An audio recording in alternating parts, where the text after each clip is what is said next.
Começando agora mais um E-Show. É empreendedorismo, é inovação, é você à frente do seu negócio. Hoje você vai ver a segunda parte da entrevista com o grande Vladimir Carvalho, fundador e CEO da Alterdata. Ele vai mostrar para você como começou a Alterdata, como é que ele valoriza a gente, como contrata. Vamos ver o Vladimir? Então, vamos com a gente.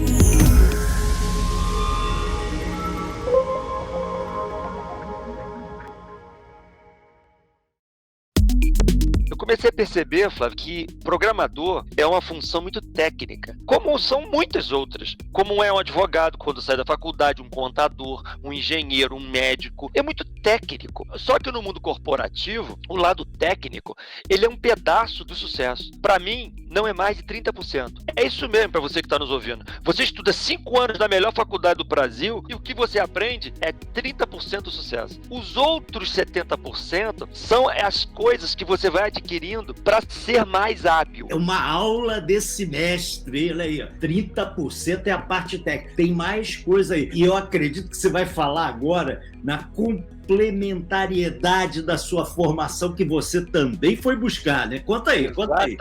Exatamente. O que eu comecei a perceber? As pessoas de TI naquela época eram muito introspectivas. Nós chamávamos de CDF, aqueles que eram muito concentrados, hoje eles chamam de nerds, mas são aquelas pessoas que são muito técnicas, introspectivas, se comunicam um pouco. Eu comecei a perceber que eu era um bicho meio híbrido, meio anfíbio, vivia em 2 mundos. Ao mesmo tempo que eu era matemático da área de tecnologia, eu tinha feito direito, participado de oratórias, debates fortes. Eu comecei a usar essa grande habilidade. Comecei a falar em público. Com 22 anos eu fiz curso de oratória. Eu estava fazendo treinamentos de marketing. Eu estava estudando vendas. A maioria da minha área estava lendo só livros de tecnologia, só estudando software, linguagem, banco de dados. Eu não. Eu estava tentando complementar o meu conhecimento com outras coisas. Flávio, com 24 anos eu fazia palestra para 1.000 pessoas, falando para empresários o que estava acontecendo no mercado de tecnologia. Ninguém que eu conhecia da área de tecnologia fazia isso. Quem fazia isso eram pessoas de outras ciências, mas não da área matemática e tecnologia.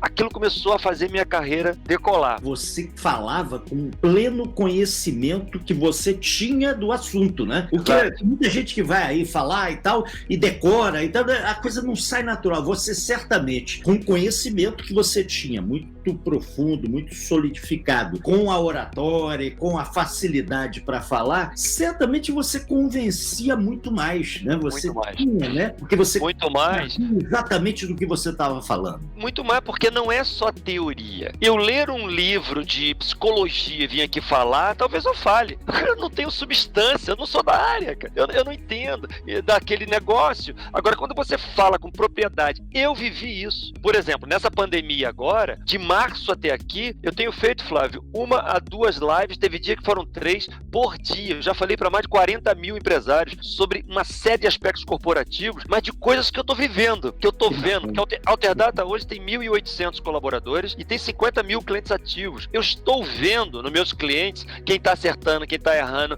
características de comportamento que estão funcionando. Então, quando eu vou para uma palestra, eu não estou inventando um negócio que eu acho, não. Eu estou concretamente mostrando uma coisa que eu estou percebendo no mercado. Isso tem outro valor, né? E naquela época, isso já acontecia. Então, deixa eu aproveitar aqui e te interromper um pouquinho. Já que você colocou números, nós vamos colocar, inclusive, vamos colocar aqui para que as pessoas possam acompanhar. Você falou que você tem 50 mil clientes ativos, é isso? Isso. Né? Exato. Então, esse é um grande número, né? Quantas unidades de negócio no Brasil, no todo o território nacional? 100 unidades de negócio. Dentro desses 50 mil clientes, Flávio, tem seres humanos operando os sistemas. Isso dá aproximadamente 1 milhão de usuários diários de nossos produtos. 1 milhão de seres humanos têm contato com nossos softwares. É um universo de coisas, assim, muito grande. E isso tem um aspecto interessante como negócio, que nós somos a 5ª maior empresa de software do país, pelo ranking da revista Exame, que é o ranking mais importante do Brasil. Mas o mais interessante, que mais me impressiona, não é isso. Na verdade, quando você tem uma escala desse tamanho, você se torna um grande laboratório de análise e percepção. A gente lida com centenas de segmentos. A gente está entrando, por exemplo, agora no setor de food, de restaurantes. Do ano passado para cá, nós estamos atuando no setor de software para restaurante. Isso está sendo um grande laboratório. Eu estou entendendo a cabeça do dono do restaurante, como é que ele age, quais são os problemas dele, como é que ele pensa, como é que eu tenho que fornecer ferramentas para ele resolver os problemas dele. Então, a gente começa a ver essa escala toda e começa a entender claramente qual é o melhor caminho para um lado, qual é o melhor caminho para o outro. Então, isso é uma coisa que eu adoro, né? Estudar negócios para encontrar soluções através de tecnologia. Eu não quero que a Alterdata seja percebida como uma empresa que fornece software. Eu quero que ela seja percebida como uma empresa que fornece solução para o cliente ficar mais rico, ganhar mais dinheiro, ser mais eficiente. Para isso, eu tenho que entender a dor dele. Isso é uma coisa que eu sou apaixonado. Ontem, por exemplo, eu trabalhei 13 horas, que eu sentei aqui nesse escritório, eu estou em home office nesse momento, sentei aqui 7h30 da manhã, terminei a última live, era 9h30 da noite. Tinham 50 empresários ali, eu discutindo com eles, o que eu estava percebendo que era importante eles mudarem no negócio deles para terem mais sucesso. Isso é muito bacana, né? E eu acho que desde aquela origem, isso sempre foi uma coisa que me motivou muito no início da minha carreira e ajudou a companhia a decolar expressivamente, né? A gente já saiu várias vezes como melhor empresa para trabalhar do país, do Great Place to Work. A gente tem uma preocupação muito grande com pessoas e a gente tem um desafio, Flávio, que é muito curioso, que eu acho que para uma live como essa, contando a história, é muito interessante, né? Você pensa o seguinte, Flávio, em 1980 e pouco, a Alterdata é de 89. Então vamos falar que eu comecei a trabalhar em 84, aproximadamente, 89 a empresa foi fundada. Se a Alterdata tivesse nascido em São Paulo, Rio de Janeiro, Belo Horizonte, ela teria um mercado de milhões de empresas em volta dela que poderia contratar serviço. Ela poderia ter milhares de profissionais para vir trabalhar na empresa. Mas a Alterdata nasceu em Teresópolis, Petrópolis, uma cidade com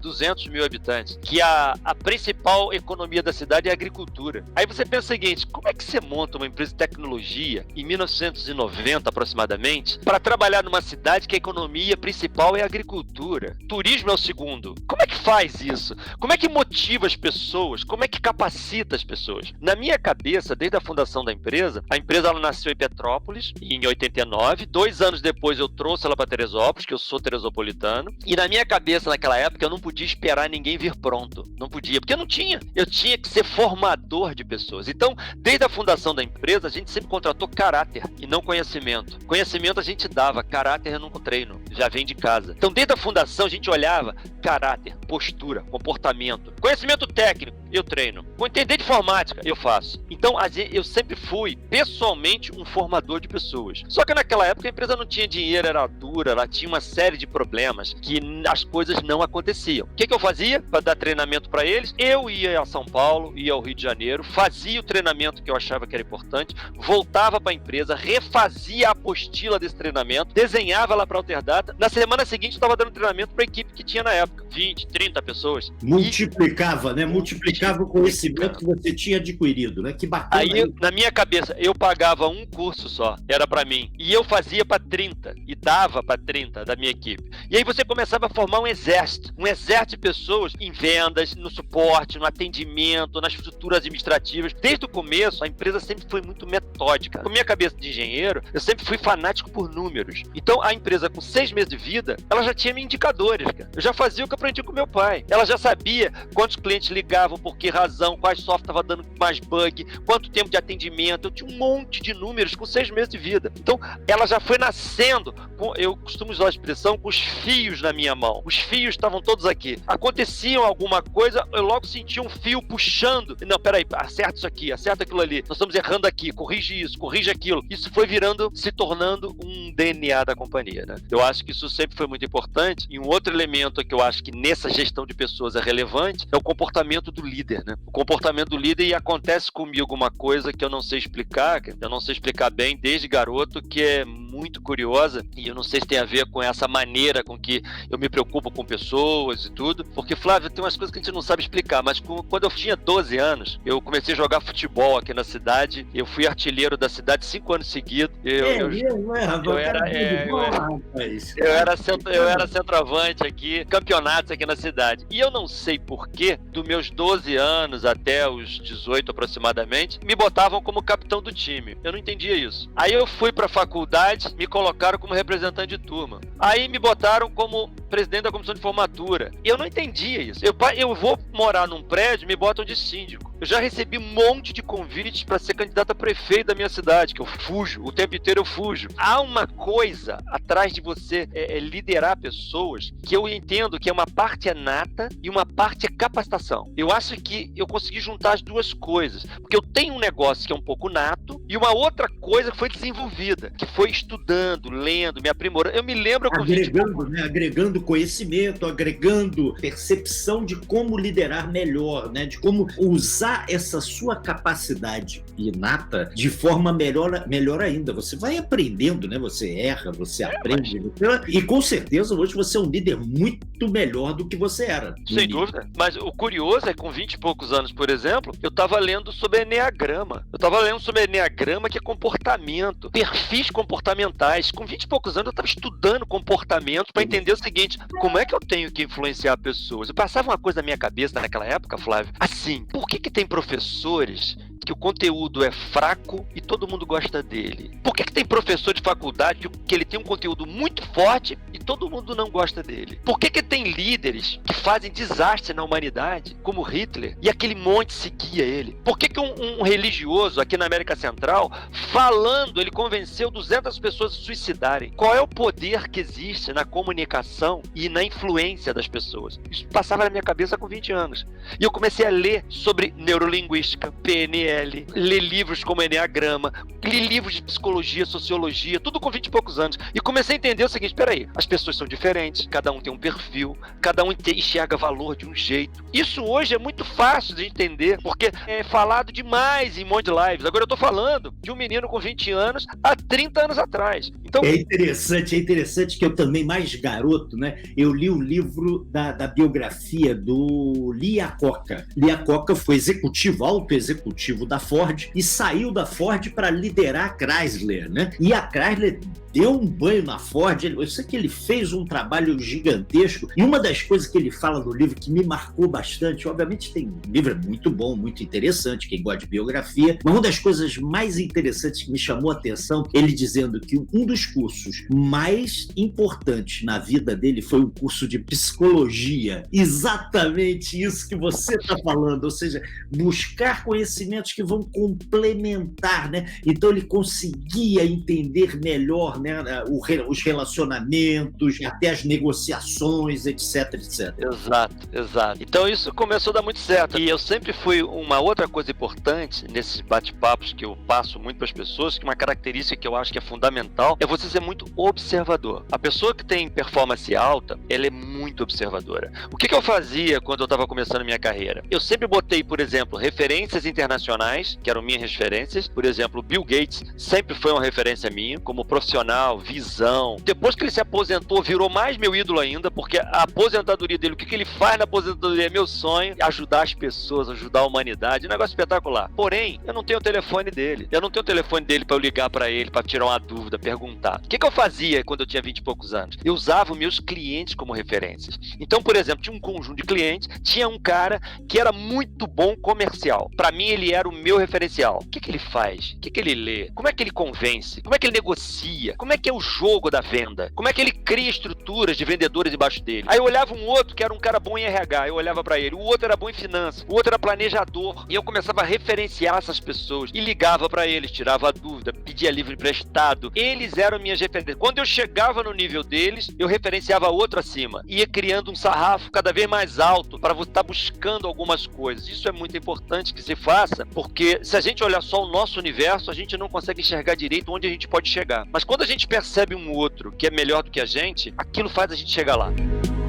Que show, não é mesmo? Na próxima semana tem mais, você vai ver a continuação, a terceira parte dessa entrevista com Vladimir Carvalho, esse grande empreendedor. Ele vai mostrar para você como estruturou a sua empresa desde cedo para ser a potência que é hoje. E mais, ele vai mostrar também a importância da curiosidade e da inquietude na busca do novo. Você vai ver, claro que vai. Vejo você aqui na próxima terça. E vamos à frase da semana, e a de hoje é de Arthur Ashe. E quem mandou foi Margarida Dantas de Souza, de Cotia, São Paulo. Vamos à frase. Autoconfiança é muito importante para alcançar o sucesso. E para se tornar confiante, é importante estar preparado. Arthur Ashe.